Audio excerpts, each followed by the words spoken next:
हरियाणा में धान की सरकारी खरीद अब शुरू हो चुकी है और किसान अपनी धान को लेकर मंडियों में पहुंच भी रहे हैं। लेकिन इसी बीच भारतीय किसान यूनियन ने राइस मिलरों पर यूपी से सस्ती दरों पर धान खरीदने और अपनी मिलों में स्टॉक करने का आरोप लगाते हुए सीमावर्ती राज्यों से हरियाणा में प्रवेश करने वाले धान और चावल से लदे ट्रकों को रोकने का आह्वान किया है। भारतीय किसान यूनियन के प्रवक्ता ने कहा कि दूसरे राज्यों से धान और चावल सस्ते दामों में खरीदे जाते हैं और फिर मेरी फसल मेरा ब्यौरा पोर्टल पर फर्जी पंजीकरण और स्टॉल के गेट पास बनाकर प्रॉक्सी खरीद के खिलाफ समायोजित किए जाते हैं। उन्होंने कहा कि हरियाणा सरकार इस ओर ठोस कदम नहीं उठा रही है और उत्तर प्रदेश तथा बिहार से बड़ी संख्या में ट्रक रोजाना हरियाणा पहुंच रहे हैं। साथ ही उन्होंने कहा कि किसानों ने इन ट्रकों को पकड़ना शुरू कर दिया है और कार्रवाई के लिए प्रशासन को सौंप रहे हैं। इस मामले पर यूनियन के प्रमुख गुरनाम सिंह कहते हैं कि हमें शिकायत मिल रही है कि चावल और धान से लदे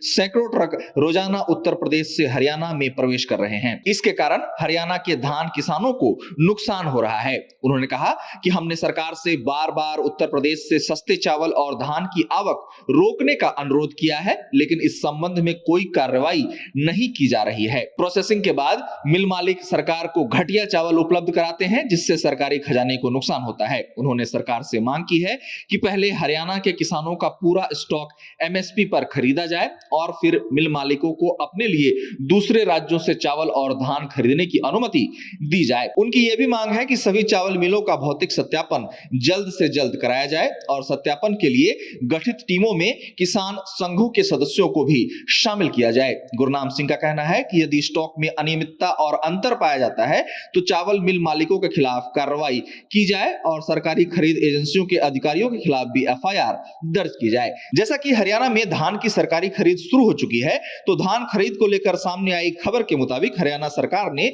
दीपावली के पहले राहत देने के लिए 5,932 करोड़ रुपए का भुगतान किसानों के खाते में कर दिया है। इस संबंध में खाद्य नागरिक आपूर्ति एवं उपभोक्ता मामले द्वारा जारी किए गए आंकड़ों के मुताबिक हरियाणा की अनाज मंडियों में 38.92 लाख मीट्रिक टन धान पहुंच चुका है, जिसमें से सरकार द्वारा 35.34 लाख टन धान की खरीद की गई है।